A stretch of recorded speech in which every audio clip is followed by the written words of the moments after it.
जय श्रीराम शेतकरी मित्रांनो, तुम्ही थंबनेल पाहिल्यानंतर तुमच्या मनामध्ये असा प्रश्न झालेला असेल की आता कापूस बाजारभाव हे 10,000 रुपये कोणत्या दिवशी होणार आणि शेतकरी मित्रांनो त्या संदर्भातील शेतकऱ्यांसाठी अत्यंत महत्त्वपूर्ण असे अपडेट आलेले आहे ते आपण या व्हिडिओमध्ये पाहणार आहोत।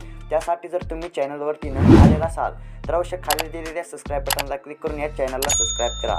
तर शेतकरी मित्रांनो अपडेट अशी आलेली आहे की कापूस उत्पादनाचा खर्च भरमसाठ वाढत असताना तुलनेत दर कमी मिळणे हे शेतकऱ्यांच्या दृष्टीने चिंताजनक ठरत आहे।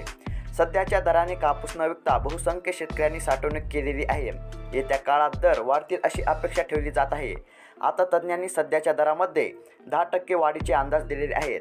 तसेच शेतकरी मित्रांनो CCIला कापूस खरेदीसाठी केंद्र सरकारने मान्यता दिलेली आहे, त्यामुळे कापूस दरामध्ये आता 10% वाढ होईल असं तज्ज्ञांनी सांगितलेले आहे। तसेच शेतकरी मित्रांनो आता शेतकऱ्यांच्या मनामध्ये असा प्रश्न आहे की कापूस बाजारभाव हे कोणत्या दिवशी 10,000 रुपये होणार, परंतु शेतकरी मित्रांनो या संदर्भातील तज्ज्ञांचे कोणतेही मत नाही। तर शेतकरी मित्रांनो ही होती आजची महत्त्वाची अपडेट। अशाच महत्त्वपूर्ण अपडेटसाठी अवश्य चॅनलला सबस्क्राईब करा। धन्यवाद।